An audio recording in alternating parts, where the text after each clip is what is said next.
దేవుడు మనందరికీ కుమారులను కానీ కుమార్తెలను కానీ ఆయన అనుగ్రహిస్తున్నాడు. గర్భఫలం గురించి బైబిల్ ఏం చెప్తుందో మనకు తెలుసు. గర్భఫలం యెహోవా అనుగ్రహించు బహుమానము, అంతే. అది దేవుడిచ్చే ఒక గొప్ప బహుమానం. అయితే ఆ బహుమానాన్ని మనము దేవుని కొరకు పెంచాలి. వారు కుమారులు కావచ్చు, కుమార్తెలు కావచ్చు.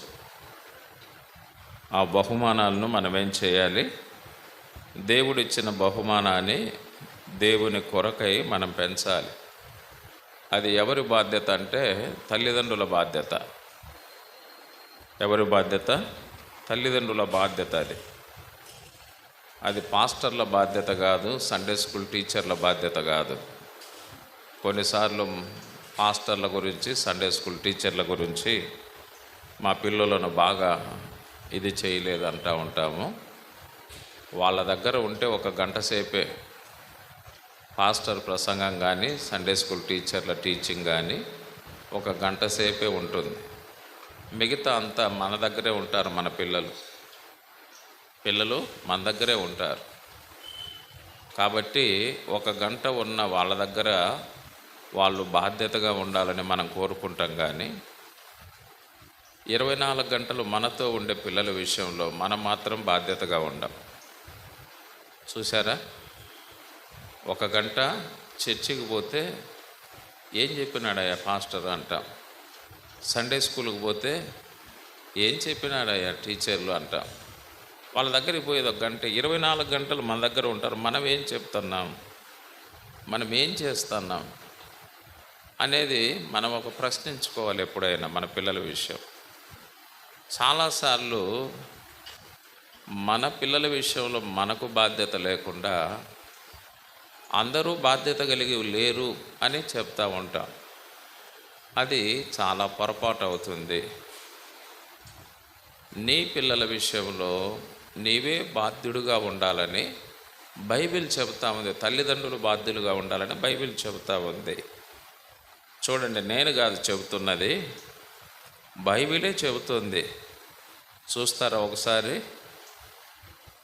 ద్వితీయోపదేశకాండం 6వ అధ్యాయం. ద్వితీయోపదేశకాండం 6వ అధ్యాయం 4 నుంచి మనం చదువుదాం. 4 నుంచి. ద్వితీయోపదేశకాండం 6వ అధ్యాయం 4వ వచనం నుండి.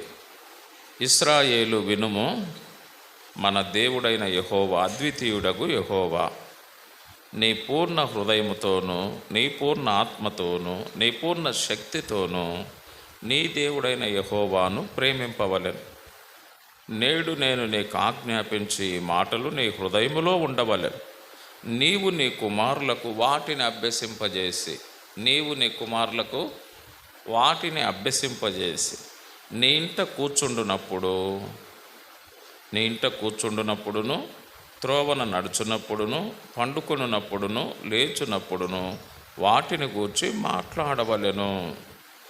నీవు నీ కుమారులకు అన్నాడు, నీవు నీ కుమార్తెలకు. అది నీవే నీ కుమారులకు చెప్పాలి, నీవే నీ కుమార్తెలకు చెప్పాలి అని తల్లిదండ్రులతో దేవుడు చెబుతున్నాడు ఇక్కడ. అంటే నీ కుమారుల విషయం, నీ కుమార్తెల విషయం ఎవరు బాధ్యత తీసుకోవాలంటే నువ్వే తీసుకోవాలి. వేరే వాళ్ళు ఎవరైనా తీసుకుంటారా? నీ కుమారులకు లేదా నీ కుమార్తెలకు మనం స్నానం చేయించే బాధ్యత ఎవరిది? మందే. బట్టలు వేసే బాధ్యత ఎవరిది? మందే. బడికి తీసుకెళ్లే బాధ్యత ఎవరిది? మందే. తీసుకొచ్చుకునే బాధ్యత ఎవరిది? మందే. ఇంట్లో హోంవర్క్ రాపించే బాధ్యత ఎవరిది? మందే. అన్ని బాధ్యతలు మనయే. ఇక్కడ వేరే వాళ్ళు ఎవరు కూడా బాధ్యులు కాదు వాళ్ళు. అన్నీ కూడా మనవే. వాళ్ళను పెద్ద చేసే బాధ్యత మందే. వాళ్ళను చదివించి ప్రయోజకులు చేసే బాధ్యత మందే. వాళ్ళకు ఉద్యోగం తెప్పించుకునే బాధ్యత మందే. ప్రతి విషయంలో కూడా ఎవరికి బాధ్యత అంటే వారి తల్లిదండ్రులకే పిల్లల గురించి బాధ్యత. అది ప్రతి విషయ బాధ్యత ఎవరంటే తల్లిదండ్రులదే. అందుకే మనం ఒక బాధ్యత కలిగిన తల్లిదండ్రులుగా ఉండాలి. ఊరికి కనే వాళ్ళంగా ఉండకూడదు. ఆ కన్న పిల్లల విషయంలో ఒక బాధ్యత కలిగిన వారంగా మనం ఉండాలి. అది చాలా ముఖ్యమైనది. మనము కన్న పిల్లల విషయంలో మనమే బాధ్యత కలిగి ఉండాలి. మనము బాధ్యత కలిగి ఉన్నప్పుడు మన పిల్లలను మనము దేవుని కొరకు చక్కగా పెంచుతాం. బాధ్యత కలిగిన తల్లిదండ్రులుగా ఉంటే వారు దేవుని కొరకు పిల్లల్ని ఎలా చేస్తారంటే వాళ్ళు చక్కగా పెంచుతారన్నమాట. అలాగ మనము కూడా చక్కగా మన పిల్లల్ని ఏం చేయాలి? పెంచేవారంగా ఉండాలి. బైబిల్లో కొంతమంది కుమారులు మనకు బైబిల్లో కనపడతారు. మన కుమారులు కానీ మన కుమార్తెలు కానీ అలాగ మనం ఉండాలని, అలాగ మనం పెంచాలని మనం నేర్చుకోవాలి ఎప్పుడైనా. చూడండి, బైబిల్లో కొంతమంది మనకు కనపడతారు. కొంతమంది యొక్క కుమారులను నేను జ్ఞాపకం చేయాలని ఆశిస్తున్నా. ఆదికాండము 11వ అధ్యాయం, ఆదికాండం 11వ అధ్యాయం 31వ వచనం చూడండి. 31వ వచనం, తెరహు తన కుమారుడగు అబ్రామును అన్నాడు. ఇక్కడ ఎవరి కుమారుడు? తెరహు తన కుమారుడగు అబ్రామును. అబ్రహాం ఎవరి కుమారుడు? తెరహు కుమారుడు. అబ్రహాము తండ్రి పేరు ఏం పేరు? తెరహు. అబ్రహాం ఎవరి కుమారుడు? తెరహు కుమారుడు. ఈ తెరహు కుమారుడైన అబ్రహాము యొక్క అనుభవాన్ని మనం చూస్తే, అబ్రహాము యొక్క అనుభవాన్ని మనం చూడాలి. ఇప్పుడు అబ్రహామును ఏమని మనం పిలుస్తాము? దైవ గ్రంథమైన బైబిల్లో చూడండి, హెబ్రీ పత్రిక 11వ అధ్యాయం, హెబ్రీ పత్రిక 11వ అధ్యాయం 8వ వచనాన్ని మనం చదువుదాం. 8వ వచనం, అబ్రహాము పిలువబడినప్పుడు విశ్వాసమును బట్టి ఆ పిలుపునకు లోబడి. చూసారా? విశ్వాసమును బట్టి. మనకు అబ్రహాము అంటానే మనకు ఒక పదం ఎక్కువగా వినపడేది ఏంటంటే విశ్వాసం. అది విశ్వాసం. అబ్రహాం అంటానే విశ్వాసం. తెరహు కుమారుడైన అబ్రహాం అంటే ఒక విశ్వాసి. మన కుమారులను, మన కుమార్తెలను కూడా మనం ఏం చేయాలంటే మొట్టమొదట విశ్వాసులుగా మనం చేయాలి. అది మన బాధ్యత. మన కుమారులను, మన కుమార్తెలను మొట్టమొదట మనం ఏం చేసుకోవాలి? వారిని విశ్వాసులుగా చేయాలి మనం. ఈనాడు అనేక మంది కుమారులు, కుమార్తెలు ఎలాగ ఉన్నారంటే పిశాసులుగా ఉన్నారు. కొన్ని ఇళ్లలో ఎలాగున్నారు పిల్లలు? పిశాసులుగా ఉన్నారు. కొన్ని ఇళ్లలో చూస్తే విశ్వాసులుగా ఉన్నారు. పిశాసులుగా ఉంటే తల్లిదండ్రులకు ఎట్లుంటుంది? చాలాసార్లు అంటూ ఉంటారు కదా, అమ్మ నాయన మీరు పిశాసులు తిన్న మమ్మల్ని పీక్క తింటున్నారు కుదరా అంటారు. పిశాసులు కొన్ని చోట్ల. కాబట్టి ఏ ఇంట్లో కూడా పిశాసులు ఉండకూడదు. ఏ ఇంట్లో కూడా ఎవరు ఉండకూడదు? పిశాసులు ఉండకూడదు. ప్రతి ఇంటిలో ఎవరు ఉండాలంటే తెరహు కుమారుడైన అబ్రహాం లాంటి కుమారులు, కుమార్తెలు కావాలి. విశ్వాసులుగా ఉండాలి ప్రతి ఇంటిలో. ప్రతి ఇంట్లో కూడా ఎవరు ఉండాలంటే విశ్వాసులు. అంటే ప్రభు అయిన యేసునందు విశ్వాసం ఉంచి పాపాలు ఒప్పుకొని పాప క్షమాపణ పొందిన దేవుని బిడ్డలు కావాలి. బాప్తీసం పొందినటువంటి వాళ్ళు కావాలి. ప్రతి ఇంటిలో కూడా, ప్రతి ఇంటిలో ప్రభు అయిన యేసునందు విశ్వాసం ఉంచుము, అప్పుడు నీవు నీ ఇంటి వారు రక్షించబడుదురు. అంటే యేసు ప్రభునందు విశ్వాసం ఉంచి రక్షించబడిన వారుగా ఉండాలి. రక్షించబడిన వారుగా ఉండాలి. కాబట్టి మొట్టమొదట మన బాధ్యత ఏంటంటే మన పిల్లలు యేసు ప్రభునందు విశ్వసించి రక్షించబడేవారుగా మనం చేయాలి. అది మన బాధ్యత. అది మనదే బాధ్యత.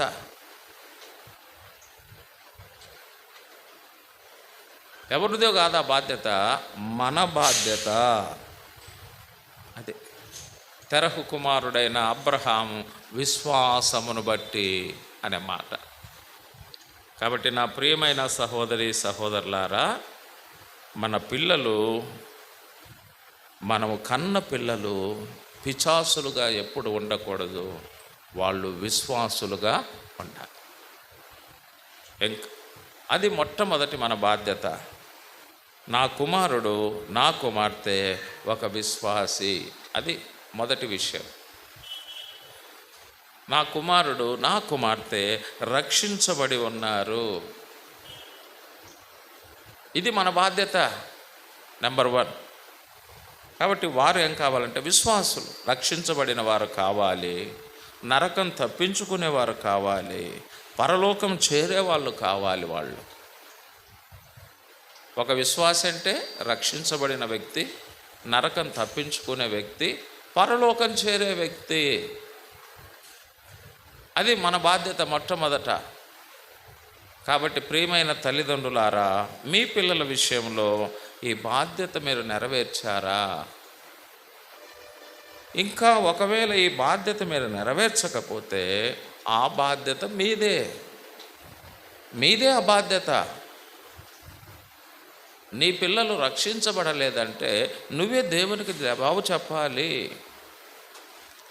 నువ్వే దేవునికి జవాబు చెప్పాలి, వేరే వాళ్ళు కాదు. అది చెప్పాడు. కాబట్టి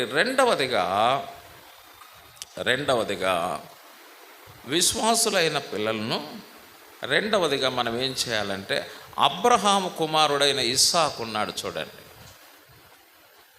తెరహు కుమారుడైన అబ్రహాంలో మనం ఏం నేర్చుకుంటున్నాం? విశ్వాసం. అలాగనే అబ్రహాము కుమారుడైన ఇస్సాకు ఉన్నాడు. ఇస్సాకు ద్వారా మనం ఏం నేర్చుకుంటామంటే, ఆదికాండం 22వ అధ్యాయం, ఆదికాండం 22వ అధ్యాయం 22వ అధ్యాయం 7వ వచనాన్ని మనం చదువుదాం. 7వ వచనం, ఇస్సాకు తన తండ్రి అయిన అబ్రహాముతో నా తండ్రి అని పిలిచాను. అందుకు అతడు ఏమి నా కుమారుడా అనెను. అప్పుడు అతడు నిప్పును కట్టెలను ఉన్నవి కానీ దహన బలికి గొర్రెపిల్ల ఏది అని అడగగా, అబ్రహాము నా కుమారుడా, దేవుడే దహన బలికి గొర్రెపిల్లను చూచుకొనునని చెప్పాను. అలాగూ వారిద్దరూ కూడి వెళ్ళి దేవుడు అతనితో చెప్పిన చోటుకు వచ్చినప్పుడు అబ్రహాము అక్కడ బలిపీఠమును కట్టి కట్టెలు చక్కగా పేర్చి తన కుమారుడు ఇస్సాకును బంధించి ఆ పీఠము పైనున్న కట్టెల మీద ఉంచెను. ఈ 22వ అధ్యాయంలో దేవుడు అబ్రహామును పిలుస్తాడు. మొదటి వచనములో అబ్రహామా అంటాడు. అంటానే అబ్రహాము చిత్తము ప్రభువా అంటాడు. దేవుడు అంటాడు, నువ్వు ప్రేమించే ఒక్కగాని ఒక కుమారుని నాకు దహన బలిగా అర్పించాలి అబ్రహామా అన్నాడు. అప్పుడు కూడా ఏమన్నాడంటే చిత్తం ప్రభువా అన్నాడు. రాత్రి వేళ దేవుడు చెప్తే తెల్లవారి ఆ కుమారుని తీసుకొని అబ్రహాము బయలుదేరి వెళ్ళాడు. దేవుడు చూపించిన ఆ పర్వతం దగ్గరికి వచ్చాడు అబ్రహాం. ఇస్సాకు భుజం మీద కట్టెలు పెట్టి తను నిప్పును కత్తిని చేత పట్టుకొని బయలుదేరి కొండ మీదకి వెళ్తూ ఉన్నాడు. అప్పుడు ఇస్సాకు అన్నాడు, నాయనా, దహన బలికి కట్టెలు ఉన్నాయి, నిప్పు ఉంది, కత్తింది, మరి గొర్రెపిల్ల ఏది నాయనా అంటాడు. దేవుడే చూసుకుంటాడు నాయనా అని చెప్తాడు. దేవుడే చూసుకుంటాడంటే అని చెప్తే అలాగనే వెళ్తాడు. అప్పుడు అక్కడ బలిపీఠం కట్టి ఆ బలిపీఠం మీద కట్టెలు పేర్చి ఆ కట్టెల మీద ఇస్సాకును పడుకోబెడతాడు. అంటే గొర్రెపిల్లను పెట్టి అక్కడ బలి ఇవ్వాల్సిన స్థానంలో ఎవరిని పెట్టాడు? ఇక్కడ తన కుమారుడైన ఇస్సాకును పెడితే, నాయనా నువ్వు గొర్రెపిల్లను దేవుడు చూసుకుంటాడని గొర్రెపిల్లను పెట్టకుండా నన్ను పెట్టినావు కదా నాయనా అని అనాల. నన్ను పెట్టినావు కదా నాయనా అనాలి. ఏమనకుండా తండ్రికి ఏం చూపిస్తాడంటే విధేయత చూపించాడు. రెండవది మన పిల్లలకు మనం నేర్పించాల్సిన ఏంటంటే విధేయత. విధేయత అంటే దేవుడు చెప్పినది వాళ్ళు చేసేవాళ్ళుగా మనం చేయాలి. అది మన బాధ్యత. ఒకటి, వారిని విశ్వాసులుగా చేయాలి. రెండవది, దేవునికి విధేయులుగా చేయాలి. అంటే దేవుడు ఏది చెప్పాడో అది చేసేవాళ్ళుగా మన కుమారులు లేదా మన కుమార్తెలు కావాలి. విధేయత. ఈనాడు అనేక చోట్ల పిల్లలలో ఏమి లేకుండా పోయిందంటే విధేయత లేదు. విశ్వాసులే, దేవుని నమ్ముకున్నారు, కానీ వాళ్ళల్లో ఏమి లేదు, విధేయత లేదు. విధేయత లేదు. ఏమి నమ్ముకునిలే, బాప్తీసం తీసుకునిలే అంటున్నారు. ఆ మాట బాగానే ఉంది, కానీ ఏం లేదంటే విధేయత లేదంటే దేవుడు చెప్పింది వాళ్ళు చేయడం లేదు.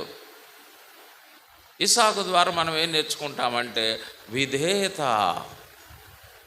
మనం విశ్వసించడం ఎంత ప్రాముఖ్యమో, విశ్వసించిన వ్యక్తి దేవుడు చెప్పినది చేయడమే విధేయత.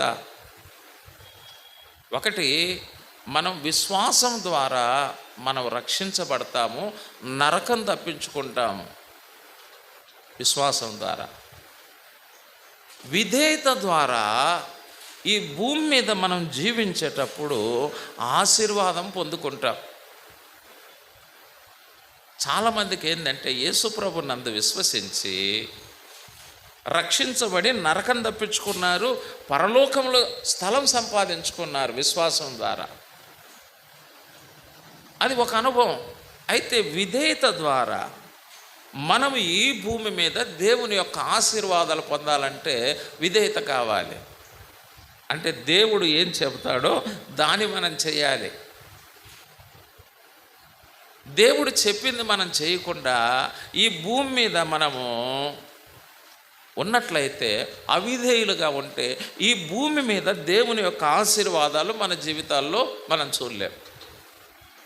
అది ఇక్కడ మనకు దేవుని ఆశీర్వాదాలు కావాలంటే ఇక్కడే మనం ఏం చూపించాలి, విధేయత చూపించాలి.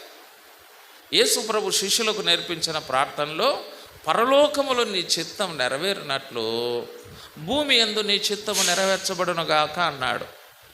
అంటే పరలోకములో దేవుని దూతలు దేవుని చిత్తాన్ని నెరవేరుస్తున్నారు దేవునికి విధేయులై. అలాగనే భూమి మీద కూడా యేసు ప్రభువును విశ్వసించిన వారు ఆయన చిత్తం నెరవేర్చాలంటే ఆయనకు విధేయులు కావాలి. అలాగ విధేయత మనం చూపించినప్పుడే మనకేం కలుగుతుందంటే ఆశీర్వాదం వస్తుంది. నేను విశ్వాసం కలిగి ఉన్నాను, కానీ నేను విధేయత మాత్రం చూపించను, దేవుడు చెప్పింది చెయ్యను అంటే ఆ ఆశీర్వాదాలన్నీ కూడా దేవుడు మనకి ఇవ్వడు. ఆశీర్వాదాలు దేంతో వస్తాయంటే విధేయత, అంటే దేవుడు చెప్పింది చేయడం. మీరు చూడండి, ద్వితీయోపదేశ కాండం 28వ అధ్యాయం ఏం చెబుతాడు. 28వ అధ్యాయం 28వ అధ్యాయం మొదటి వచనం చదువుదామా. మొదటి వచనం, నీవు నీ దేవుడైన యెహోవా మాట శ్రద్ధగా విని నేడు నీకు ఆజ్ఞాపించుచున్న ఆయన ఆజ్ఞలన్నిటిని అనుసరించి నడుచుకుని నెడలా నీ దేవుడైన యెహోవా భూమి మీదనున్న సమస్త జనముల కంటే నిన్ను హెచ్చించును. నిన్ను హెచ్చించును. ఎలాగ చేస్తే, నేను నీకు ఆజ్ఞాపించుచున్న ఆజ్ఞలను అనుసరిస్తే, అంటే నా మాటకు నువ్వు విధేయత చూపిస్తే భూమి మీద ఉన్న జనముల కంటే నిన్ను హెచ్చిస్తాను. నీ దేవుడైన యెహోవా మాట వినిన ఎడల ఈ దీవెనలన్నీ నీ మీదికి వచ్చి నీకు ప్రాప్తించును. నీవు పట్టణములో దీవించబడదువు, పొలములో దీవింపబడదువు. నీ గర్భఫలం, నీ భూఫలం, నీ పశువుల మందలు, నీ దుక్కిటెద్దులు, నీ గొర్రె మేకల మందలు దీవింపబడును. నీ గంపయు పిండి పిసుకు నీ తొట్టియు దీవింపబడును. నీవు లోపలికి వచ్చినప్పుడు దీవించబడదువు, వెలుపలికి వెళ్ళినప్పుడు దీవింపబడదువు అన్నాడు. చాలామంది యేసు ప్రభువుని మేము నమ్ముకుంటాం, మేము తీర్మానం చేసుకుంటాం, మేము బాప్తీసం తీసుకుంటాం, మంచిదేనయ్యా, నమ్ముకోండి, తీర్మానం చేసుకోండి, బాప్తీసం పొందుకోండి. అంతటితోనే కాదు, అక్కడ నువ్వు దేవుని మాటకు విధేయత చూపించాలి. దేవుడు చెప్పింది నువ్వు చెయ్యాలి. నువ్వు విశ్వాసవే కానీ నువ్వు విధేయునివి కాకపోతే దేవుని యొక్క ఆశీర్వాదాలు మన దగ్గరికి రావు. అది నువ్వు నరకం తప్పించుకున్నావు విశ్వసించి, నువ్వు పరలోకం సంపాదించుకున్నావు. కానీ ఈ భూమి మీద దేవుని యొక్క ఆశీర్వాదాలు నువ్వు పొందాలంటే నువ్వు విధేయుడు కావాలి. అందుకే మన పిల్లలకు రెండవది ఏమి నేర్పించాలి చెప్పండి? విధేయత నేర్పించాలి. దేవుని వాక్యానికి వారు విధేయులు కావాలి. ఆ విధేయత ద్వారానే దేవుని యొక్క ఆశీర్వాదాన్ని మన బిడ్డలు పొందుకుంటారు. ఈ డిసొబీడియంట్ ఎప్పుడైతే ఉంటుందో బ్లెస్సింగ్స్ అనేవి మన దగ్గరికి రాకుండా పోతాయి. అది ముఖ్యమైనది. అందుకే రెండవదిగా మన పిల్లలకి మనం ఏం నేర్పించాలి? విధేయత మనం నేర్పించాలి. అబ్రహాము కుమారుడు ఇస్సాకు ఏమై ఉన్నాడు? విధేయుడు. అందుకే ఇస్సాకు యొక్క పనులన్నిటినీ దేవుడు ఏం చేశాడని రాయబడిందంటే, ఇది ఆదికాండం చూడండి. ఆదికాండం 26 చదువుతారా? 26వ అధ్యాయానికి రండి. 26 12వ వచనం చూడండి. 12వ వచనం, ఇస్సాకు ఆ దేశమందున్నవాడై విత్తనం వేసి ఆ సంవత్సరము 100 ఫలం పొందెను. యెహోవా అతనిని ఆశీర్వాదించెను గనుక ఆ మనుషుడు గొప్పోడైనాడు. ఎట్లయినాడు? వాళ్ళు గొప్పోళ్ళైనారు, వీళ్ళు గొప్పోళ్ళైనారు అని చెప్పుకుంటే మనం గొప్పోళ్ళం కాము. ఎప్పుడు మనం గొప్పోళ్ళం కావాలి అంటే దేవునికి మనం విధేయులం కావాలి. అది ముఖ్యమైనది. ఆ మనుష్యుడు విత్తనం వేశారు, 100 ఫలం పొందెను. యెహోవా అతన్ని ఆశీర్వాదించెను గనక ఆ మనుషుడు గొప్పవాడాయను. ఎంత అద్భుతమైన మాట! ప్రియమైన దేవుని బిడ్డలారా, మన పిల్లలు గొప్పవాళ్ళు కావాలి. మన పిల్లలు ఏం కావాలి? ఈ సొసైటీలో దేవుని పిల్లలు కూడా గొప్పవాళ్ళు కావాలి. ఎప్పుడు కూడా బైబిల్ చదువుకుంటే చాలే. ఇదే కాలం ఇది. బైబిల్ చదువుకుంటే చాలే, జాబు రాసేది వచ్చే చాలే. ఏం కాలం ఇది? ఏం జాబు రాసుకుంటాం? ఇప్పుడు జాబులు కూడా లేవు. మేము పిల్లగా ఉన్నప్పుడు జాబు రాసేది వచ్చే చాలే, బైబిల్ చదివేది వచ్చే చాలే. ఏమా చాలా? ఇంకా 2 చాలు. బైబిల్ చదవడం, జాబు రాయడం, బైబిల్ చదవడం, జాబు రాయడం. ఈ 2 పనులా? ఇక ఏ పని లేదా? అది ఎప్పుడు మేము పిల్లగా ఉన్నప్పుడు చెప్పే మాటలు అయ్యాను. ఇప్పుడు పిల్లల కాడికి పోయి ఆ మాటలు చెప్పండి. పోమ్మా పో పని చూసుకోపో అంటారు వాళ్ళు. ఇప్పుడు పని చూసుకోపో అంటారు. అది కాదు. మన బిడ్డలు గొప్పవాళ్ళు కావాలి. ఈ సమాజంలో దేవుని బిడ్డలు గొప్పవాళ్ళు కావాలి. మన క్రైస్తవులందరికీ ఒక పిచ్చి ఏం పుట్టిందంటే, బైబిల్ చదువుకుంటే చాలే, ఉత్తరం రాస్తే చాలే, ఏదో గుమస్తగా చేస్తే చాలే. ఇలాంటి మైండ్ సెట్తో మనం ఉండకూడదు ఎప్పుడు కూడా. అంటే దాని చుట్టే మనం తిరుగుతామన్నమాట. దాని చుట్టే మనం తిరగకూడదు ఎప్పుడు. దేవుడు చెప్పినట్లుగా మనం చేస్తే దేవుడు మన బిడ్డలను కూడా ఆశీర్వాదిస్తాడు. వారిని గొప్పవారుగా చేస్తాడు. వాళ్ళను తోకలుగా పెట్టాడు, వాళ్ళను తలలుగా పెడతాడు. అందుకే మనం వారిని విధేయులుగా చేయాలి. దేవునికి విధేయులుగా, ఆయన వాక్యానికి విధేయత చూపించే వాళ్ళగా మనం వారిని చేయాలి. అది ఇస్సాకు కుమారుడు, అబ్రహాము కుమారుడైన ఇస్సాకు ద్వారా మనం నేర్చుకుంటాం. ఆ తర్వాత చూడండి, హోషేయ గ్రంథంలో ఒక మాట చూడండి. హోషేయ గ్రంథం హోషేయ గ్రంథములో నేను ఒక వచనాన్ని చెబుతాను. 12వ అధ్యాయం హోషేయ గ్రంథం 12వ అధ్యాయం, పేజీ నెంబరు 750, 3వ వచనము నుండి చూడండి.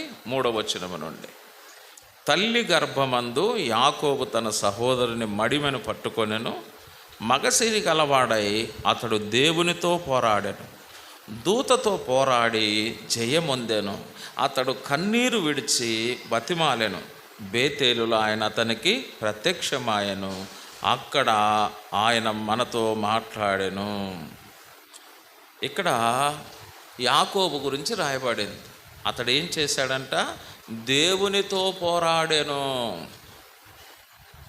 ఎవరైనా దేవునితో పోరాడినాడంట. మనకు ఆదికాండం 32వ అధ్యాయంలో పెనుయేలులో ఒక్కడు రాత్రి నిలిచిపోయినాడు. ఆ ఒక్కడు నిలిచిపోతే ఆ ఒక్క వ్యక్తి దగ్గరికి ఎవరు వచ్చాడంటే ఒక నరుడు వచ్చాను. ఆ నరుడే యేసు ప్రభు. దేవునికి నరులకు మధ్యవర్తి క్రీస్తు అక్కడికి వచ్చాడు. ఆయనతో రాత్రంతా పోరాడాడంట. కన్నీరు విడిచాడంట. పోరాటం అంటే కన్నీటి ప్రార్థన పోరాటం ఇది.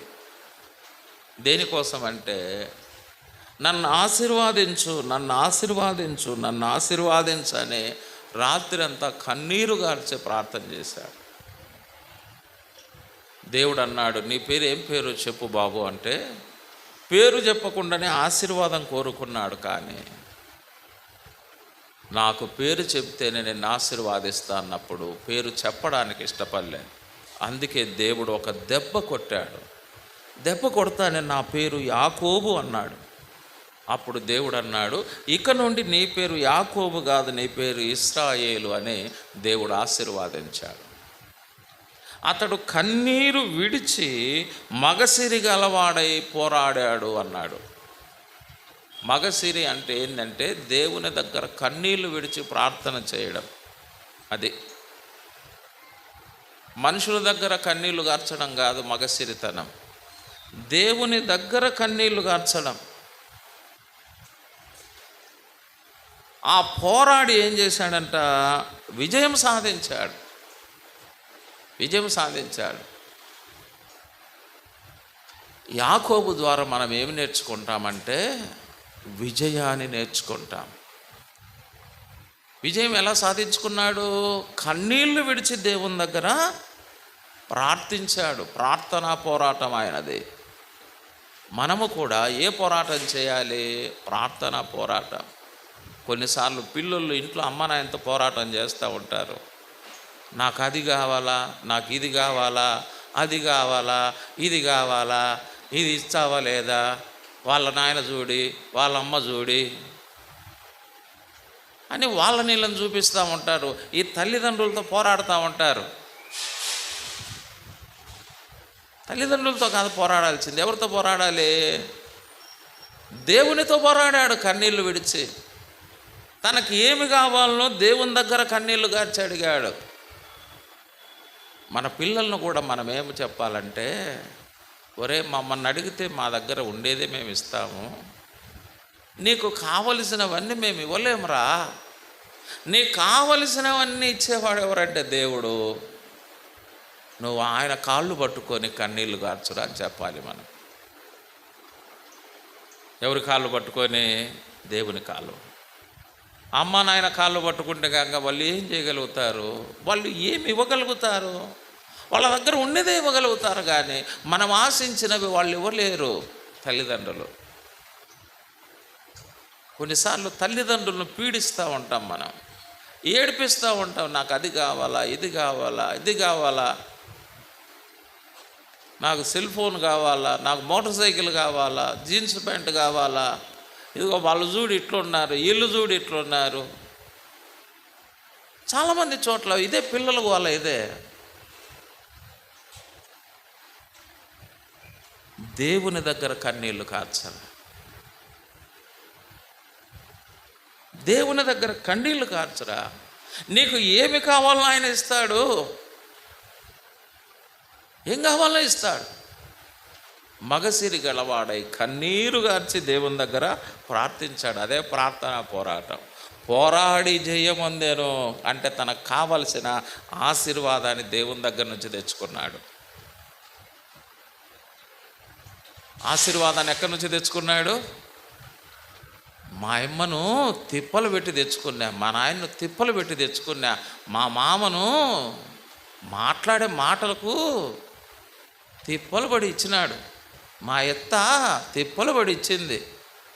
ఇది కాదు ఇక్కడ.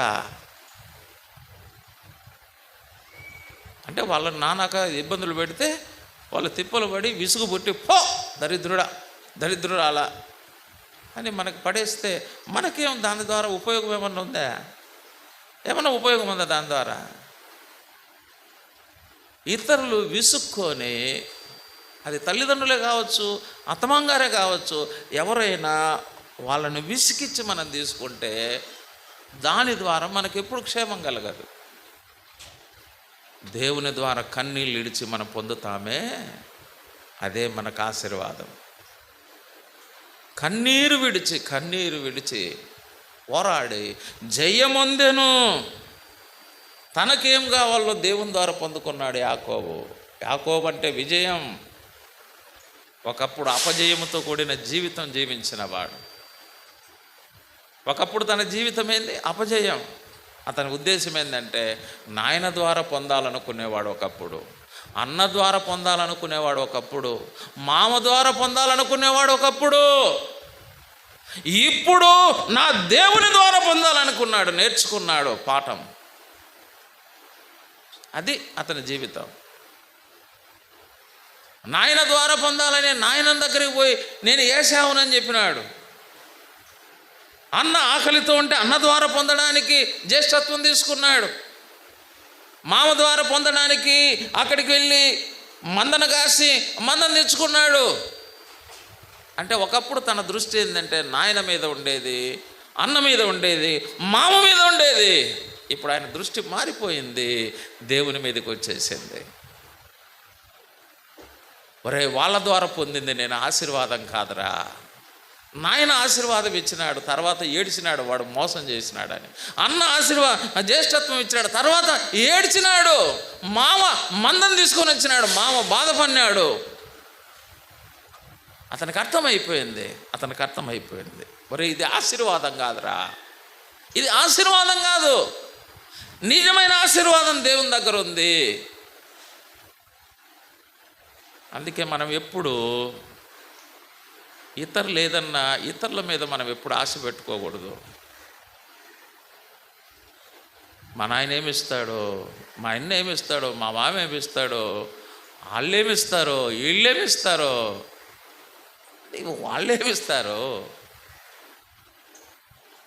దేవుడిస్తాడు, ఏమైనా ఇస్తాడు ఆయన. యాకోబు ఏం కావాలనుకున్నాడు అది అంతా ఎవరిచ్చినారంటే దేవుడిచ్చినాడు. యాకోబుకి ఏం కావాలో అన్నీ వాళ్ళ నాయన ఇవ్వలేదు, వాళ్ళ అన్న ఇవ్వలేదు, వాళ్ళ మామ ఇవ్వలేదు. ఎవరిచ్చారు? దేవుడిచ్చారు. అందుకే మన పిల్లలను నాయన ఒరే నేను ఇస్తే ఏమి గలుగుతారా? దేవుడు నీకు కావలసినవన్నీ ఇస్తారా? చెప్పాడు కదా, నా నీతిని నా రాజ్యాన్ని వెతకండి, మీకేం కావాలో నేను ఇస్తానని చెప్పినవాడు ఇస్తాడు ఆయన. కాబట్టి ఆయనను మనం అడగాలి, ప్రార్థనలో విజయాన్ని సాధించాలి, కన్నీళ్లు కార్చాలి. యాకోబులో ఏం చూస్తామంటే విజయాన్ని. మన కుమారులు మన కుమార్తెలు అలాగా దేవుని అడిగి వాళ్ళ ఆశీర్వాదం పొందిన వారుగా ఉండాలి. మనను విసికించే వాళ్ళగా ఉండకూడదు. మనని అడుగుతూ దేవుని అడిగి మేము పొందినాం డాడీ, మేము పొందినాం మమ్మీ అంటే ఆ బిడ్డల విషయంలో తల్లిదండ్రులకు ఎంత సంతోషం. ఎందుకురా మమ్మల్ని విసిగిస్తారంటారు కొంత తల్లిదండ్రులు.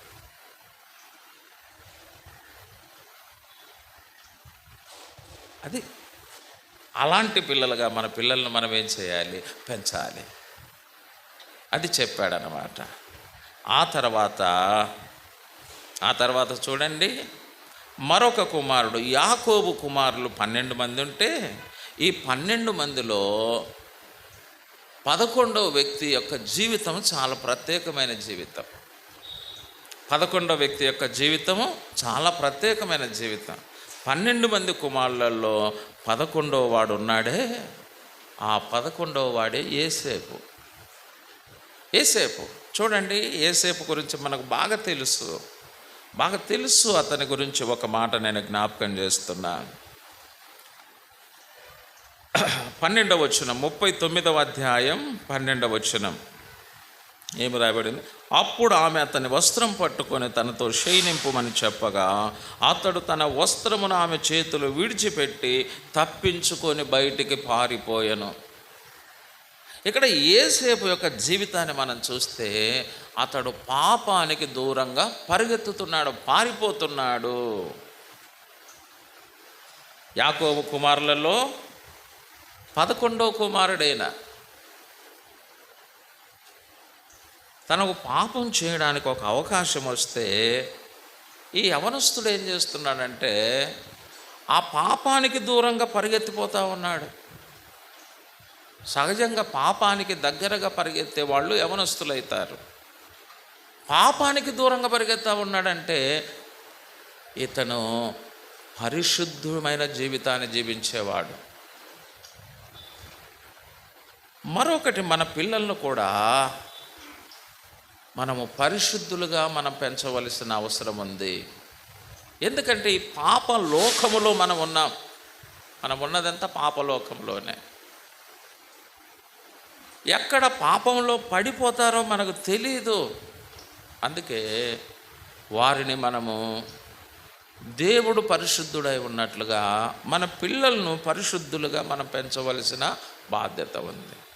ఈ పాపానికి దూరంగా పారిపోయే వాళ్ళగా మనం పెంచాలి. పాపములో పడిపోయే పిల్లలు మనకు అనేక మంది కనపడుతున్నారు. పిల్లలు పాపంలో పడిపోయినప్పుడు ఆ తల్లిదండ్రులు ఏం చేస్తారంటే తల దించుకొని నిలబడతారు. వాళ్ళు కన్నీళ్లు గారుస్తారు. పాపములో పడిపోయిన పిల్లల విషయంలో కన్నీళ్లు గారుస్తారు, తల దించుకుంటారు. మనం చూస్తే తల ఎత్తుకొని బ్రతకలేరు తల్లిదండ్రులు. అందుకే మన పిల్లలు పాపానికి దూరంగా పారిపోయే వాళ్ళుగా, వారు పరిశుద్ధులుగా జీవించేవారుగా మనం పెంచాలి. ఈ పాపలోకములో పాపములో పడకుండా వాళ్ళు దేవుని కొరకు పరిశుద్ధులుగా జీవించేవారుగా మనం వాళ్ళని పెంచాలి. అది మన బాధ్యత. అందుకే వాళ్ళకు పాపమును గురించి హెచ్చరిస్తూ రావాలి. మనం పాలకవ్వ తీసుకొచ్చి పెడుతూ వస్తాం, కానీ పాలకవ్వ కావాలంటే పాలకవ్వ తెస్తాము, లడ్డు కావాలంటే లడ్డు తెస్తాము, జాంగ్రీ కావాలంటే జాంగ్రీ చేస్తాము, దమ్ బిర్యానీ కావాలంటే దమ్ బిర్యానీ తెస్తాము. వాళ్ళకు కావలసినవన్నీ కూడా మనం ఇస్తాం. అంటే పిల్లల మీద ప్రేమతో ఇవ్వాలి పిల్లలకు. అలాగనే పాపమును గురించిన హెచ్చరిక కూడా వారికి ఇవ్వాలి. మనం జాగ్రత్త కుమారుడా, జాగ్రత్త కుమార్తె అని చెప్పి మనం వారిని హెచ్చరించాలి. ఆ పాపంలో పడకుండా వారిని ఎప్పుడు కూడా మనం అలర్ట్ చేయాలి. వారు దేవుని కొరకు పరిశుద్ధులుగా జీవించేటట్టుగా చేయాలి. అది ఎవరి బాధ్యత అంటే తల్లిదండ్రుల బాధ్యత. అందుకే తల్లిదండ్రులు పిల్లల విషయంలో మెలకువ కలిగి ఉండాలి. యోబు ఏం చేసేవాడంటే, యోబు గ్రంథంలో ఒక మాట చూడండి. యోబు గ్రంథం మొదటి అధ్యాయం, యోబు గ్రంథం మొదటి అధ్యాయం 5వ వచనాన్ని చదువుదామా? 5వ వచనం, వారి విందు దినములు పూర్తి కాగా యోబు తన కుమారులు పాపము చేసి తమ హృదయములో దేవుని దూషించిరేమో అని వారిని పిలువనంపించి వారిని పవిత్రపరిచి అరుణోదయముల లేచి వారిలో ఒక్కొక్కని నిమిత్తం దహన బలి అర్పించుచూ వచ్చాను. యోబు నిత్యము అలాగున చేయుచుండెను. యోబు నిత్యం అలాగ చేస్తున్నాడంట. మా పిల్లలు ఏమైనా దేవుని విషయంలో తప్పు ఏమైనా చేస్తున్నారా, పాపం ఏమైనా చేస్తున్నారని చెప్పి, లేదా దేవుని ఏమైనా హృదయంలో దూషిస్తున్నారని చెప్పి ఆయన అరుణోదయమున లేచి ఏం చేస్తుంటాడంట, ఒక్కొక్కని నిమిత్తం దహన బలి అర్పిస్తున్నాడంట. ప్రభువా, నా బిడ్డలను క్షమించండి, నా బిడ్డలను పవిత్రపరచండి అని ప్రతిరోజు అలాగా మనం కూడా మన పిల్లల కోసం ప్రతిరోజు మనం ప్రార్థించాలి. ప్రభువా, ఈ పాప లోకములో ఈ పిల్లలను మేము పెంచుతున్నాం, ఈ పాపములో పడిపోకుండా ఒక యేసేపులాగా వాడు పాపానికి దూరంగా పారిపోయే వాళ్ళుగా చేయనాయన అని మన పిల్లల కోసం మనం ఎప్పుడు కూడా ప్రార్థన చేయాలి, ప్రార్థించాలి. అది తల్లిదండ్రుల బాధ్యత. అది కూడా వేరే వాళ్ళ బాధ్యత అనుకోబాకండి. ప్రార్థించాలి, అది మన బాధ్యత. అలాగ దేవుని కొరకు మన పిల్లలను మనం పెంచాలి. ఎదిగో ఆ పిల్లలు పాపంలో పడిపోయినారంట అంటే ఎట్లా ఉంటుంది? ఆ పిల్లలు పాపానికి దూరంగా పారిపోయినారంట అంటే ఎలాగుంటుంది చూడాలి. కాబట్టి ప్రియమైన దేవుని బిడ్డలారా, కాబట్టి యేసేపు వలె మన పిల్లలను మనం దేవుని కొరకు పరిశుద్ధులుగా మనం పెంచవలసిన బాధ్యత మన మీద ఉంది. చివరిలో నేను ఒక మాట నేను చదువుతున్నా. యేసేపు కుమారుడు ఉన్నాడు ఒక ఆయన. ఆదికాండం చూడండి. ఆదికాండం 41వ అధ్యాయం 50వ వచనం, 51, 52 వచనాలు మనం చదువుదాం. ఆదికాండం. ఇప్పుడు యేసేపు కుమారులు ఇద్దరు మనకు కనపడుతున్నారు ఇక్కడ. మరి అఖిల్కి ఒక కుమార్తె ఒక కుమారుడు, కానీ ఇక్కడ యేసేపుకు ఇద్దరు కుమారులు ఉన్నట్టు మనం చూస్తాం. 50 నుంచి, కరువు సంవత్సరములు రాకమునుపు యేసేపుకు ఇద్దరు కుమారులు పుట్టిరి. ఓను యొక్క యాజకుడైన పొతిఫెర కుమార్తెయగు అసేనత అతనికి వారిని కనెను. అప్పుడు యేసేపు, దేవుడు నా సమస్త బాధను నా తండ్రి ఇంటి వారందరినీ నేను మర్చిపోవునట్లు చేశానని చెప్పి తన కుమారునికి ఏ పేరు పెట్టాడు? తన జ్యేష్ఠ కుమారునికి మనష్షే అను పేరు పెట్టాను. యేసేపుకు పెళ్ళి అయింది, యాజకుని కుమార్తెతో పెళ్ళయింది, అసేనతతో. వారిద్దరి యొక్క దాంపత్యాన్ని దీవించి దేవుడు మొదట ఒక కుమారుని ఇచ్చాడు. ఆ కుమారుని ఇచ్చినప్పుడు యేసేపు పలుకుతున్న మాటలు, దేవుడు నా సమస్త బాధను నా తండ్రి ఇంటి వారందరినీ నేను మర్చిపోవునట్లు చేశాను. దేవుడు ఏం చేశాడు? చాలా బాధ అనుభవించాడు యేసేపు, చాలా బాధ. వారి సహోదరుల ద్వారా బాధ అనుభవించాడు, తన యజమానురాలి ద్వారా బాధ అనుభవించాడు, చెయ్యని నేరానికి జైల్లో బాధ అనుభవించాడు, తన బాధ అనుభవించాడు. ఇప్పుడు ఏమంటున్నాడు? దేవుడు నా సమస్త బాధను నా తండ్రి ఇంటి వారందరినీ నేను మర్చిపోవునట్లు చేశాను. దేవుడు ఏం చేశాడు? నాకు నా సమస్త బాధను నా తండ్రి ఇంటి వారందరినీ మర్చిపోవునట్లు చేశాడు. బాధపడినాడు, కానీ ఇప్పుడు ఆ బాధ మర్చిపోయేటట్లు చేశాడు దేవుడు. బాధ మర్చిపోయేటట్లు చేశాడు దేవుడు. దేవుని పిల్లలకు బాధలు ఉంటాయి, ఆ బాధలు కొంతవరకే. తర్వాత ఆ బాధలను దేవుడే ఏం చేస్తున్నాడు? తీసేస్తున్నాడు. కొన్నిసార్లు మనకు బాధలు వచ్చినప్పుడు, మన కష్టాలు వచ్చినప్పుడు, మనకి ఇబ్బందులు వచ్చినప్పుడు చాలా బాధపడిపోతాం. అందరూ బాగానే ఉండారబ్బా, నాకే ఇట్లు వచ్చింది, వాళ్ళు బాగున్నారు, వీళ్ళు బాగున్నారు, నేనే బాగలేను, నాకే ఈ బాధలు అనుకుంటాం. మనం అలా అనుకుంటాం, కానీ వాళ్ళకుండే బాధలు వాళ్ళకు కూడా ఉంటాయి. మనం ఇతరులతో పోల్చుకున్నప్పుడు మనం ఏమనుకుంటాం చెప్పండి? అందరూ బాగానే ఉన్నారు, నాకే బాధలు ఉన్నాయి అనుకుంటాం. వాళ్ళు కూడా ఏమనుకుంటుంటారంటే ఇతరులతో పోల్చుకొని అందరూ బాగానే ఉన్నారు, నాకే బాగలేదని వాళ్ళు అనుకుంటారు. ఇది మనిషి జీవితం, ఇది మనిషి జీవితం. తెలుసా మీకు? ప్రతి ఒక్కరు కూడా ఏమనుకుంటారంటే నాకు బాధలు ఉన్నాయనుకుంటారు, నాకు బాధలు ఉన్నాయనుకుంటారు. బాధ లేని వాళ్ళు ఎవరు లేరు. ఎవరి పరిధిలో వాళ్ళందరూ ఏమనుభవిస్తున్నారంటే బాధలు అనుభవిస్తున్నారు. నాకు ఏ బాధ లేదనే వాళ్ళు ఎవరున్నారు చెప్పండి? ఎల్కేజీ పిల్లలు కూడా బాధ ఉంది వాళ్ళకు. ఈ అంగన్వాడీ సెంటర్లు లేకుంటే బాగుండునని వాళ్ళు అనుకుంటుంటారు. ఏమ్మా, ఒకసారి ఈ పిల్లలను ఎత్తుకుపోతూ ఉంటారు ఆయాలు, వాళ్ళకు బాధే కదా. వాళ్ళకు చిన్న పిల్లల నుంచి వృద్ధాప్యం వరకు ఏమున్నాయంట బాధలు ఉన్నాయి. ఎవరి పరిధిలో వాళ్ళకు బాధలు ఉన్నాయి. అయితే ఆ బాధలన్నిటినీ దేవుడు ఏం చేస్తాడు? మరిచిపోయేటట్టు చేస్తాడు. ఆ బాధలన్నీ ఆయనే తీసివేస్తాడు. ఈరోజు మనకు బాధలను అనుమతించాడు, రేపు ఆ బాధలను ఆయనే తీసివేస్తాడు. యేసేపుకు కూడా బాధలు అనుమతించినాడు. ఇప్పుడు యేసేపు యొక్క బాధలు ఏం చేస్తున్నాడు దేవుడు? నా సమస్త బాధను నా తండ్రి ఇంటి వారందరినీ నేను మరిచిపోవునట్లు చేశానని చెప్పి తన జ్యేష్ఠ కుమారునికి మనస్సే అంటే మరిచిపోవుట, ఈ బాధలన్నీ మరిచిపోయేటట్టు దేవుడు చేశాడు. అందుకే కుమారుని పేరేం పేరు? మనస్సే అని పెట్టుకున్నాడు. ఆ తర్వాత చూడండి, తర్వాత అతడు నాకు బాధ కలిగిన దేశమందు దేవుడు నన్ను అభివృద్ధి పొందించనని చెప్పి రెండవ వానికి ఎఫ్రాయిం అని పేరు పెట్టాడు.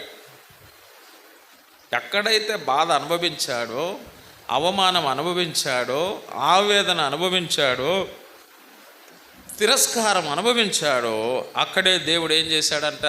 అభివృద్ధి చేశాడంట.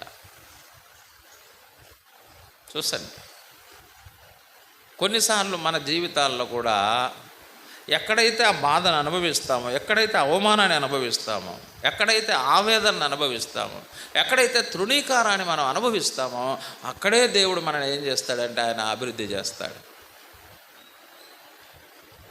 ఆయన నన్ను అభివృద్ధి చేసినని చెప్పి రెండవ వానికి ఎఫ్రాయిం అని పేరు పెట్టాను. ఎఫ్రాయిం అంటే అభివృద్ధి.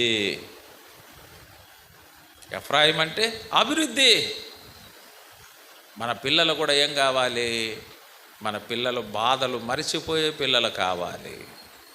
మన పిల్లలు అభివృద్ధి పొందే పిల్లలు కావాలి.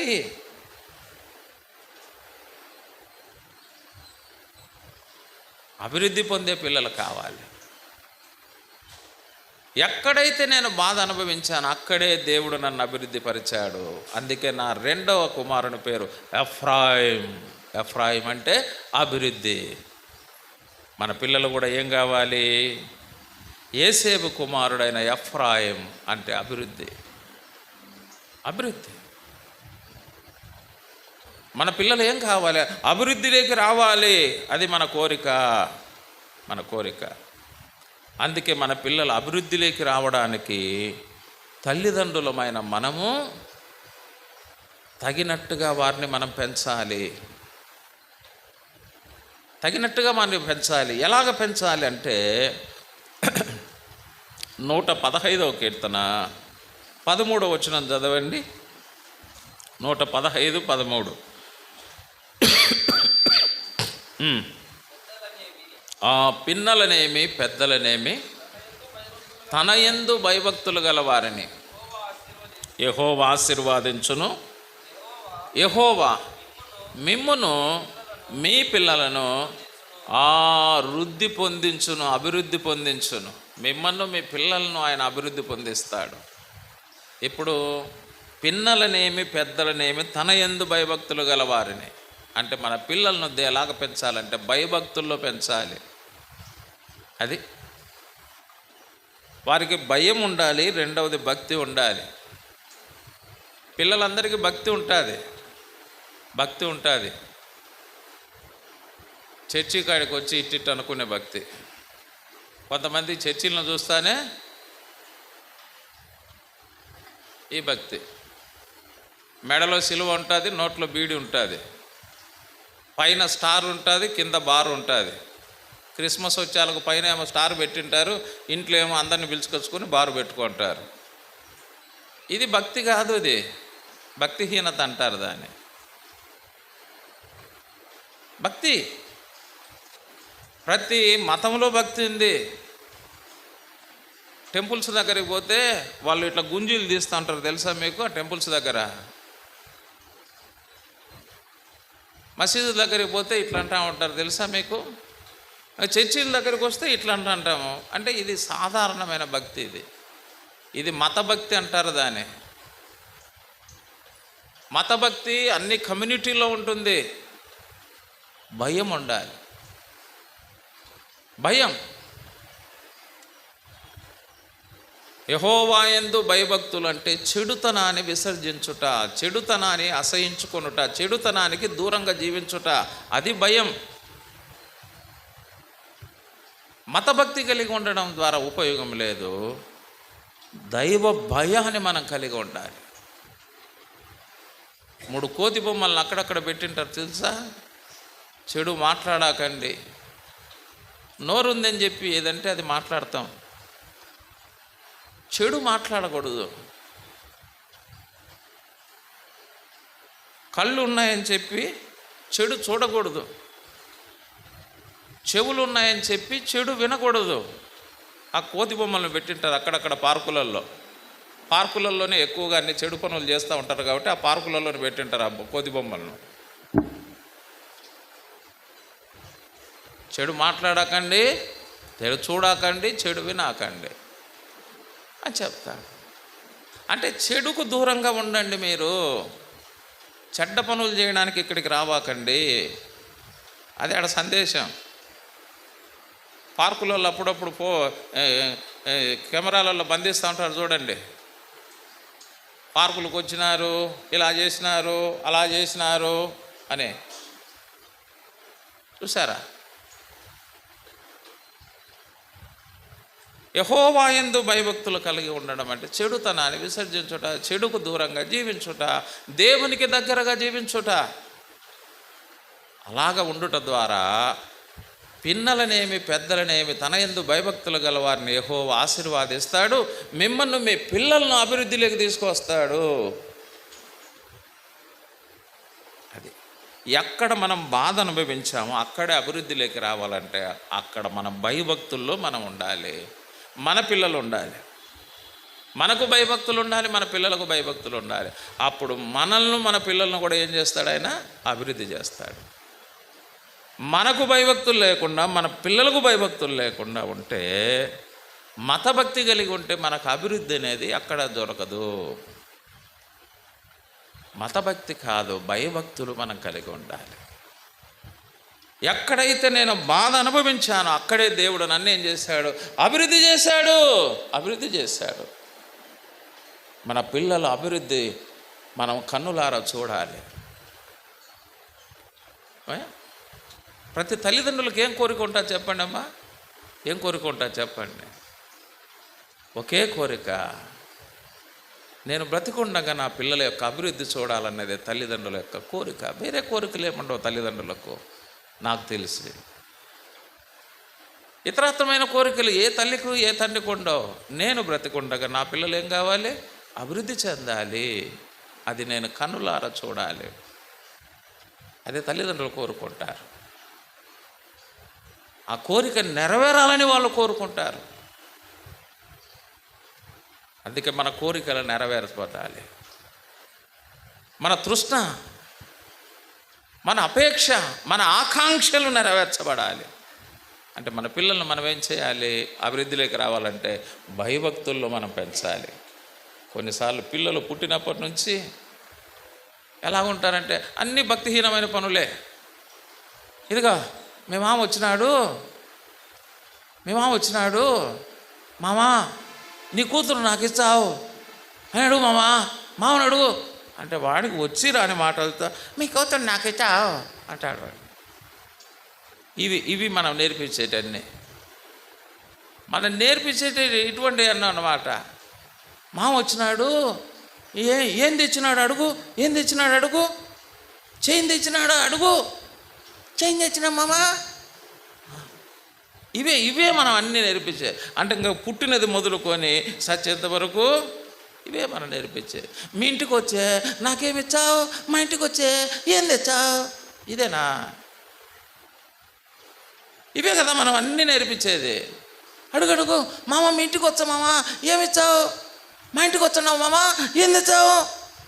ఇక మామ అయినా చిన్న అయినా అవ్వ అయినా జేజ అయినా ఇదే పని. ఇవి మనం నేర్పించేది. ఇక వాళ్ళు ఏ రకంగా అభివృద్ధి పడతారంటే ఈ రకంగా అభివృద్ధి పడతారు. ఇది మా మామ ఇచ్చినాడు, ఇది మా చిన్నాయన ఇచ్చినాడు, ఇది మా ఇవ్వ ఇచ్చింది, ఇది మా జేజి ఇచ్చింది. ఈ రకమైన అభివృద్ధి. ఇది అభివృద్ధి ఏ రకమైంది? ఈ రకమైనది అభివృద్ధి. భయభక్తులతో కూడిన అభివృద్ధి కాదు ఇది. అందరిని అడుక్కొని అభివృద్ధి పొందినట్టు ఉంటుంది ఇది. కొంతమంది చూపించంట, ఇది వాళ్ళ తాత ఇచ్చినాడు, ఇది వాళ్ళ నాయనమ్మ ఇచ్చింది, ఇది వాళ్ళ మేనమామ ఇచ్చినాడు. ఇది ఇది ఈ అభివృద్ధిలో ఇదే పనే. ఇవి కాదు. దేవుని ద్వారా మనం అభివృద్ధి చెందాలి. అలాగ మనం పెంచుకోవాలి. పిల్లలను భయభక్తుల్లో మనం పెంచాలి. తెరహు కుమారుడు విశ్వాసం, అబ్రహాము కుమారుడైన ఇస్సాకు విధేయత, ఇస్సాకు కుమారుడైన యాకోబు విజయం, యాకోబు కుమారుడైన యోసేపు పరిశుద్ధత, యోసేపు కుమారులైన మనష్షే ఎఫ్రాయిము బాధలు మర్చిపోయేవారు, అభివృద్ధి చెందినవారు. అలాగ మన కుమారులు కానీ మన కుమార్తెలు కానీ అలాగ మనం పెంచవలసిన బాధ్యత ఎవరిదంటే నీది నాదే. నీ పిల్లల విషయంలో మీది బాధ్యత, నా పిల్లల విషయంలో మాది బాధ్యత. కాబట్టి ఆ బాధ్యతాయుతమైన తల్లిదండ్రులుగా ఉందాం. బాధ్యత లేని తల్లిదండ్రులుగా మనం ఉండద్దు. నేను ఇంకొకటి కూడా ఏం చెప్తానంటే, దేవుని కంటే మీ పిల్లల్ని ఎక్కువగా ప్రేమించాకండి. చాలామంది చేసే ఒక తప్పు ఏంటంటే దేవుని కంటే పిల్లల్ని ఎక్కువగా ప్రేమిస్తారు. తప్పు. పిల్లలను ప్రేమించండి, దేవుని కంటే ఎక్కువ ప్రేమించాకండి.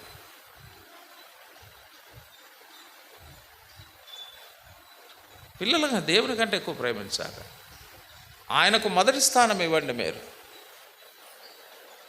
మొదటి స్థానం దేవునికి ఇవ్వండి, రెండవ స్థానం పిల్లలకి ఇవ్వండి.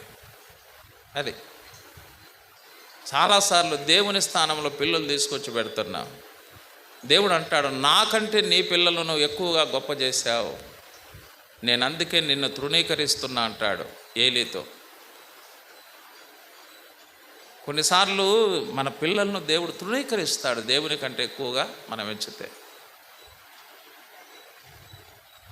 ఇచ్చిన దేవుని గొప్పవానికి ఎంచాలి కానీ పుచ్చుకున్న పిల్లలు కానీ పుచ్చుకున్న వస్తువులు కానీ మనకు గొప్పవి కాదు.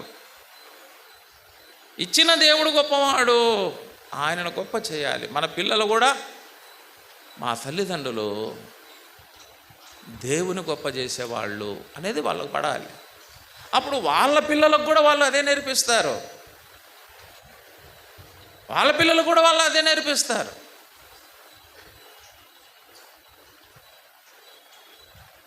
కాబట్టి ఆయనను గొప్ప చేసి ఆయనను గణపరిచే వారంగా ఉందాం. దేవుడు మనను గొప్ప చేస్తాడు, మన పిల్లలను కూడా గణపరుస్తాడు. చాలామంది ఆదివారం ఆరాధన విషయంలో పిల్లల దగ్గరికి పోయినాం, ఆరాధన ఎగరగొట్టినామంటున్నారు. మీకేనా పిల్లలను కనేది? ఏం మేము కనలేదా పిల్లలు? మా పిల్లలు కూడా హాస్టల్లోనే ఉన్నారు. ఏ రోజైనా ఆరాధనలు ఎగరగొట్టి మేము అన్నా మా పిల్లల చుట్టూ తిరిగినామా? మా పిల్లల చుట్టూ తిరిగామా? పిల్లలందరికీ అవసరమే. పిల్లలు దేవుడు కాకూడదు. దేవుళ్ళుగా వాళ్ళని తలస్తే వాళ్ళు ఎందుకు పనికిరారు? మళ్ళా పిల్లలు పిల్లలుగానే పెంచండి.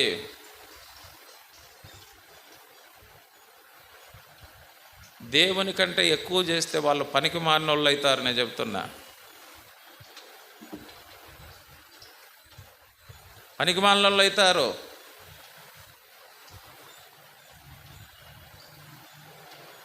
మన పిల్లలు పనికి మాలినోళ్ళు కాకూడదు, ప్రయోజకులు కావాలి.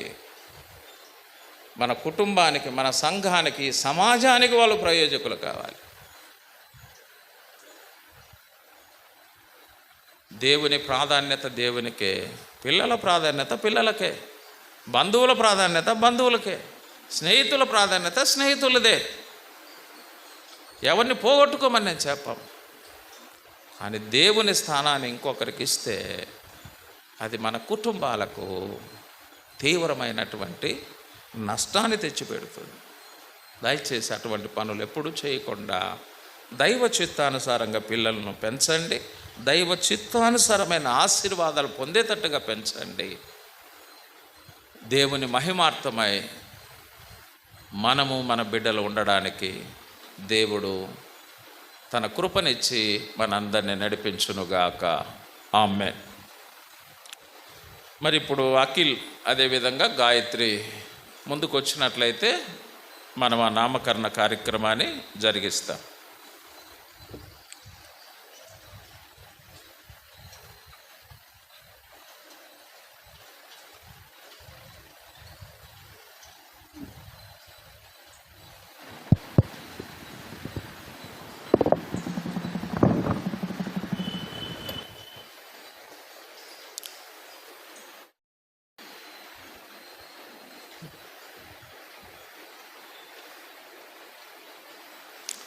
మరి అఖిల్ గాయత్రిని దేవుడు ప్రేమించి వారికి మొదట ఒక కుమారునిచ్చాడు, రెండవదిగా ఒక కుమార్తెను బహుమానంగా ఇచ్చాడు. మరి వారిద్దరికీ సంఘమంతటి ఎదుట ప్రభు అయిన యేసుక్రీస్తు నామమున పిల్లలకు నామకరణం చేయాలని వారు ప్రేమతో కోరుతుండగా వారి కోరిక మేరకు వారు సెలెక్ట్ చేసుకున్న పేర్లను మనము ప్రభు సన్నిధిలో నామకరణం చేద్దాం.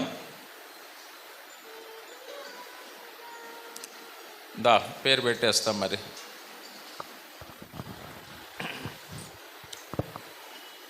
మరి అఖిల్ గాయత్రిలకు దేవుడిచ్చిన ప్రథమ సంతానం ఈ బాబుకు అరవ్ జోయల్ అనే పేరు నామకరణం చేయబడుతున్నది. దానికి అర్థము దేవుని శాంతియుతమైన కృప అని.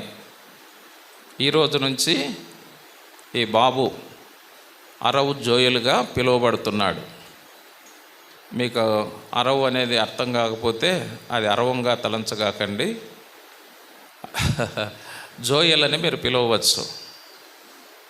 కాబట్టి ఈరోజు నుంచి అరవ్ జోయల్ అని ప్రభు అయిన యేసుక్రీస్తు నామమున ఈ బిడ్డకు నామకరణం చేస్తున్నాము. బ్రతుకు దినములన్నిట అదే పేరుతో ఈ బిడ్డ పిలువబడి దేవుని శాంతియుతమైన కృపను అనుభవిస్తూ కృప వెంబడి కృపను పొందుతూ అనేక మందికి ఈ బిడ్డ దీవెనకరమైన బిడ్డగా దేవుడు చేయునట్లుగా మన ప్రార్థనలో జ్ఞాపకం చేసుకుందాం. తీసుకో అమ్మా. నిద్రపోతుందా ఏమా? Okay okay okay okay okay okay అయిపోయింది. అఖిల్ గాయత్రిలను ప్రేమించి రెండవ సంతానంగా దేవుడు ఒక కుమార్తెనిచ్చాడు. మరి ఈ కుమార్తెకు ప్రశస్త అనే పేరును నామకరణం చేస్తున్నాము. ప్రశస్త అంటే ప్రశస్తమైనది అని అర్థం. దేవుని దృష్టిలో, మనుషుల దృష్టిలో ఈ బిడ్డ ఒక ప్రశస్తమైనది, ఒక అమూల్యమైనది, ఒక శ్రేష్టమైనది అని అర్థం అన్నమాట. అలాగా ఈ బిడ్డ ప్రశస్తమైన గొప్ప రక్షణ, పాప క్షమాపణ చిన్న వయసులోనే బిడ్డ పొంది ఆ ప్రశస్తమైన పరలోకాన్ని చేరినట్లుగా ఈ బిడ్డ ప్రభు యొక్క ఆశీర్వాదాలు పొందినట్లుగా ఈ బిడ్డ కోసం కూడా మనం ప్రార్థన చేద్దాం. చిన్న ప్రార్థనతో మనము ఈ కార్యక్రమాన్ని ముగిద్దాం. ప్రేమగల తండ్రి, మరి అఖిల్ను గాయత్రిని ప్రేమించి మొదట ఒక కుమారునిచ్చారు. ఆ బిడ్డకు అరవ్ జోయల్ అనే పేరు నామకరణం చేయబడినందుకై స్తోత్రాలు. రెండవ సంతానంగా కుమార్తెనిచ్చారు. ఈమెకు ప్రశస్తగా మీ నామములో నామకరణం చేయడానికి కృప చూపించారు. స్తోత్రాలు. అరవ్ జోయల్ను, ప్రశస్తను ప్రభువా వీరిద్దరూ చక్కగా విశ్వాసములో, విధేయతలో, పరిశుద్ధతలో, విజయములో, అభివృద్ధిలో వారు చక్కగా నీ కొరకు ఈ బిడ్డలను పెంచునట్లు, ఈ బిడ్డలు పెరిగి పెద్దయి నీ ఆశీర్వాదం పొంది ఈ సమాజానికి ఆశీర్వాదకారకులు అవునట్లుగా నిశ్చయముగా అరవ్ జోయల్ను, ప్రశస్తను ఆశీర్వాదించమని అలాగనే అఖిల్ గాయత్రిలకు కూడా తోడుగా ఉండి వారిని ఆత్మీయంగా బలపరచమని నీ ఆశీర్వాద హస్తాలకు అఖిల్ను, గాయత్రిని, కుమారుని, కుమార్తెను అప్పగిస్తూ బ్రతుకు దినములన్నిట కృపాక్షేమములు వారికి దయచేయమని కృపా సత్య సంపూర్ణుడైన యేసు ప్రభు పేట వేడుచున్నాము తండ్రి. ఆమేన్. Okay, God